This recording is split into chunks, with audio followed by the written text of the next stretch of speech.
Movie के शुरू में एक प्लेनेट नोवेयर दिखाया जाता है जहाँ बहुत सी मुख्तलिफ स्पीशीज रह रही होती हैं और उन सबको लीड कर रहे होते हैं गार्डियन ऑफ द गैलेक्सी। ये प्लेनेट अब उनका हेडक्वार्टर बन चुका होता है। शुरू में स्टार लॉर्ड को दिखाया जाता है जो नशे में गमोरा को याद कर रहा होता है। फिर मूवी के ब्रांड लोगों के बाद गार्डियन ऑफ गैलेक्सी के 2 नए साथियों को दिखाया जाता है, जिनमें से एक होता है क्रैगलिन, जिसके पास यांडो का वाइस कमांड एरो होता है और वो अभी तक उसे चलाने की प्रैक्टिस कर रहा होता है। दूसरा कॉस्मोडॉग है, उसके पास भी ग्रेविटेशनल फोर्स के जरिए चीजों को मूव कराने की पावर होती है। ये सब लोग आपस में कुछ बातें करने के बाद अपने अपने कमरों में चले जाते हैं। गार्डियन ऑफ द गैलेक्सी के इस पार्ट में रॉकेट स्टीयरिंग कैरेक्टर है। रॉकेट भी अपने कमरे में आ जाता है और दूसरी तरफ एडम वारलॉक को दिखाया जाता है जो किसी को ढूंढ रहा होता है। जब वो रॉकेट को कमरे में देखता है तो उस पर हमला कर देता है। इस हमले की वजह से सारे गार्डियन अलर्ट हो जाते हैं और रॉकेट को बचाने के लिए सबसे पहले नेबुला आती है, जिसने अपने जिस्म के साथ एक हाईटेक मशीन फिट की होती है। वो एडम वारलॉक पर हमला करती है मगर ज्यादा देर टिक नहीं पाती। अब ग्रूट उस पर हमला करता है मगर थोड़ी ही देर में वो ग्रूट के टुकड़े कर देता है और उसका सिर्फ सर बचता है और वो वहां से भाग जाता है। फिर सब एक एक करके उस पर हमला करते हैं मगर वो सबको बहुत मारता है। अब रॉकेट अपनी गन उठाकर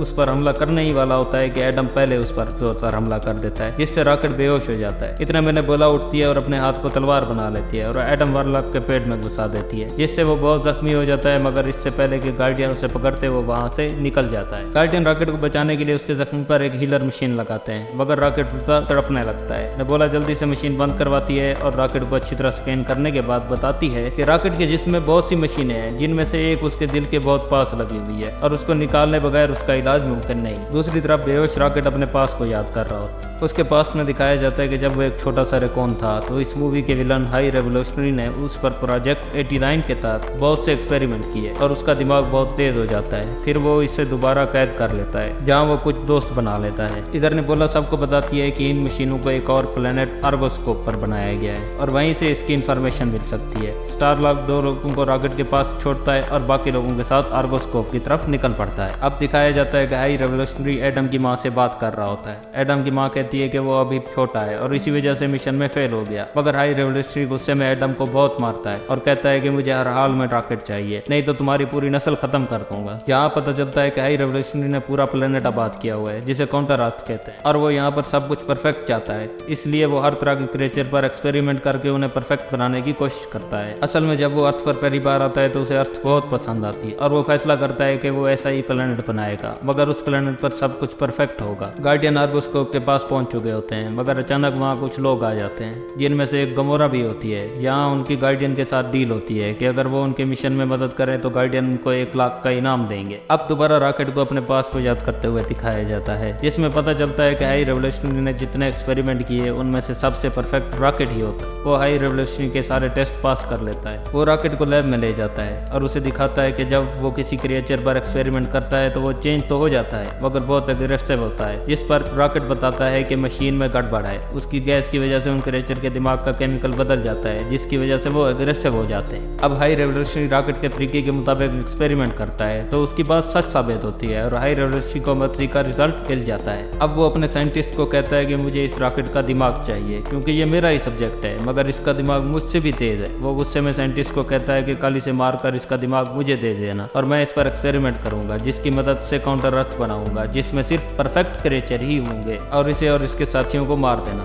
रॉकेट जेल में आते ही अपने साथियों को साथ वहां से भागने का प्लान बनाता और वहां पड़ी चीजों की मदद से एक डिवाइस बनाता है और जेल का ताला तोड़ देता है। मगर तभी वहां हाई रेवोल्यूशनरी आ जाता है और उसके दोस्त को गोली मार देता है और कहता है कि मैं अभी तुम्हारा दिमाग निकाल लूंगा। रॉकेट गुस्से में हाई रेवोल्यूशनरी पर हमला करता है और उसका मुंह नोच कर निकल जाता है। अगले सीन में दिखाया जाता है कि गार्डियन आर्गोस्कोप में जाकर रॉकेट की फाइल ले आते हैं और उनको हाई रेवोल्यूशनरी की असलियत और रॉकेट के पास्ट के बारे में पता चल जाता है। मगर जो मशीन रॉकेट का इलाज नहीं होने दे रही होती, हाई रेवोल्यूशनरी के लोग उसका कोड उनके फाइल चोरी करने से कुछ देर पहले ही मिटा देते हैं। लेकिन गार्डियन को पता चल जाता है कि इस कोड को किस साइंटिस्ट ने डिलीट किया और ये लोग हाई रेवोल्यूशनरी के प्लेनेट पर हमला करने और उस साइंटिस्ट से इंफॉर्मेशन निकालने का फैसला करते हैं। मगर गमोरा उनके साथ जाने से इनकार कर देती है और अपने साथियों को अपनी लोकेशन भेजती है ताकि वो उसे ले जाए, जबकि उसके साथियों को एडम और उसकी मां ने पकड़ लिया होता है, जिससे अब उनको गार्डियन की लोकेशन मिल जाती है। जब ये सब लोग हाई रेवोल्यूशनरी के पास पहुंचते हैं तो वो कहता है कि ये सब उसने जानबूझकर किया है ताकि ये लोग खुद रॉकेट को उसके पास लेकर आ जाए और फिर वो अपने लोगों को कहता है कि इन सबको मारकर इनकी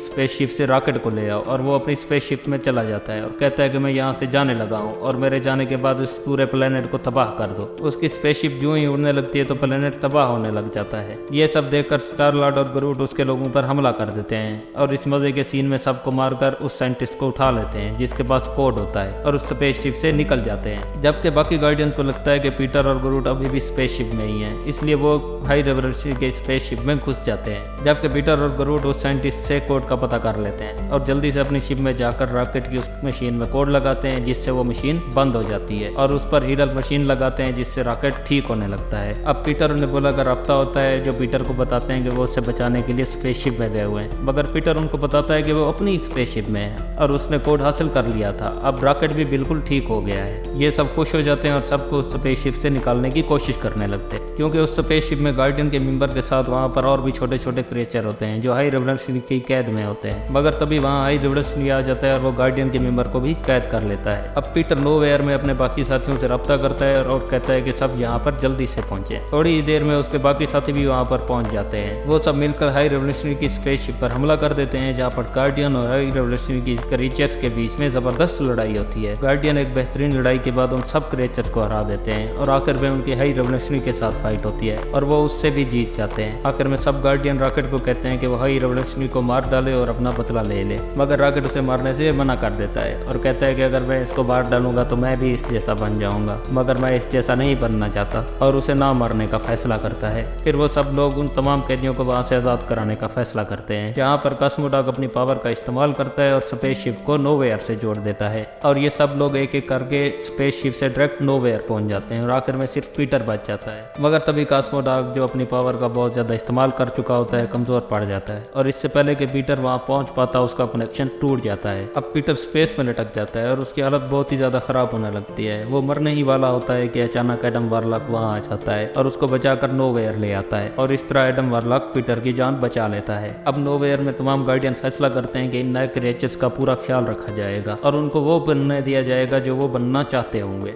गार्डियंस की टीम में एडम वारलॉक को भी शामिल कर लिया जाता है। पीटर अपने साथियों से कहता है कि वो कुछ अरसे के लिए काम से ब्रेक लेना चाहता है, क्योंकि वो लंबे अरसे से अर्थ से दूर स्पेस में है और अर्थ पर अपने नाना से मिलने जाना चाहता है। वो रॉकेट को गार्डियन ऑफ द गैलेक्सी का नया लीडर बनाता है और खुद अर्थ पर अपने नाना के पास आ जाता है, जो उसे देखकर बहुत ही खुश होते हैं। जबकि नोवेयर पे दिखाया जाता है कि ग्रूट खुशी से नाच रहा होता है और एक एक करके सब उसको ज्वाइन करने लगते हैं और देखते ही देखते पूरा नोवेयर खुशी से नाचने लग गया होता है और इसी के साथ इस मूवी का एंड हो जाता है। आपको ये मूवी कैसी लगी कमेंट में जरूर बताइएगा और अगर आप चैनल पर नए हैं तो चैनल को सब्सक्राइब और वीडियो को लाइक करना मत भूलिए।